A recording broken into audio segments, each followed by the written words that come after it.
നെഞ്ചരിച്ചല്, പുളിച്ച തികട്ടല്, അല്ലെങ്കിൽ അങ്ങനെയുള്ള വയറിനതായിട്ടുള്ള എന്തെങ്കിലും ബുദ്ധിമുട്ട് വരുമ്പോൾ ലക്ഷണത്തിന് ചികിത്സിക്കാതെ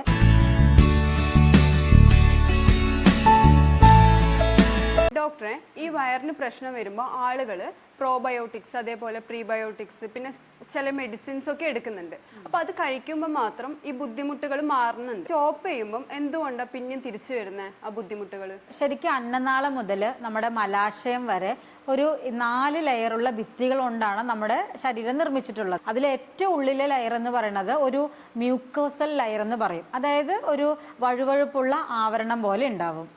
ഈ ഉള്ളിലുള്ള ഈ മ്യൂക്കോസൽ അഥവാ ഈ വഴുവഴുപ്പുള്ള ആവരണം പ്രോപ്പർ അല്ലാത്തത് കൊണ്ട് അതിന് ഡാമേജ് വന്നിട്ടുള്ളതാണ് പ്രധാന കാരണം. ഇപ്പം നമ്മളൊരു ഗ്യാസ്ട്രൈറ്റിസ് വന്നു, അല്ലെങ്കിൽ അൾസർ വന്നു, അല്ലെങ്കിൽ എന്തെങ്കിലും രീതിയിലുള്ള ഇൻഫെക്ഷൻ വരുമ്പോൾ അതിന് വേണ്ടിയിട്ട് നമ്മൾ മെഡിസിൻസും കാര്യങ്ങളൊക്കെ എടുക്കും. അപ്പം അതെടുക്കുമ്പം ആ ഒരു സിംറ്റത്തിനെ നമ്മൾ കുറയ്ക്കുന്നു, അല്ലെങ്കിൽ ആ ബാക്ടീരിയൽ ഇൻഫെക്ഷൻ നമ്മൾ ട്രീറ്റ് ചെയ്യുന്നു എന്നുള്ളതല്ലാതെ ആ ഇൻഫെക്ഷൻ വന്ന് നമ്മുടെ ഉള്ളിലുള്ള ലെയർ വളരെയധികം ഡാമേജ് ആയി പോയിട്ടുണ്ട്.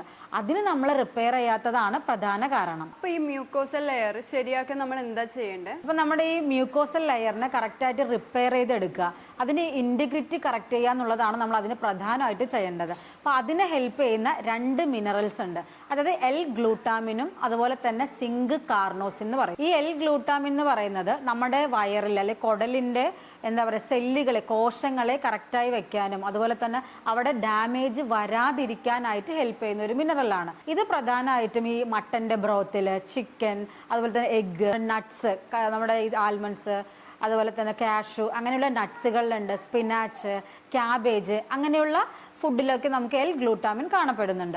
ഗ്യാസ്ട്രിക് അൾസർ വന്നു, അതുപോലെ തന്നെ ഗ്യാസ്ട്രൈറ്റിസ്, നമ്മുടെ കുടലിലെ ഒരു നീർക്കെട്ട് വരിക എന്നൊക്കെ പറയില്ലേ, ഇങ്ങനെ കോശങ്ങൾക്ക് ഇൻഫ്ലമേഷൻ ഉണ്ടാവുന്ന കണ്ടീഷനിൽ ആ ഇൻഫ്ലമേഷൻ കുറയ്ക്കാനായിട്ട് വളരെയധികം ഹെൽപ്പ് ചെയ്യുന്ന ഒരു മിനറലാണ് സിങ്ക് കാർനോസിൻ എന്ന് പറയും. ഈ സിങ്ക് കാർനോസിൻ നമുക്ക് നാച്ചുറൽ സോഴ്സിൽ നമുക്ക് അവൈലബിൾ അല്ല. അപ്പൊ പറഞ്ഞു വന്നത് മെയിനായിട്ട് നമുക്കൊരു വയറിന് പ്രശ്നം വരുന്നു, നെഞ്ചരിച്ചല്, പുളിച്ച തികട്ടല്, അല്ലെങ്കിൽ അങ്ങനെയുള്ള വയറിനതായിട്ടുള്ള എന്തെങ്കിലും ബുദ്ധിമുട്ട് വരുമ്പോൾ അതിൻ്റെ നമ്മൾ സിംറ്റത്തിന്, അതായത് ലക്ഷണത്തിന് ചികിത്സിക്കാതെ എന്തുകൊണ്ടാണ് അത് വന്നേന്നുള്ളത് കറക്റ്റായിട്ട് ഫൈൻഡ് ഔട്ട് ചെയ്ത് അതിനെ ട്രീറ്റ് ചെയ്യുകയാണ് വേണ്ടത്.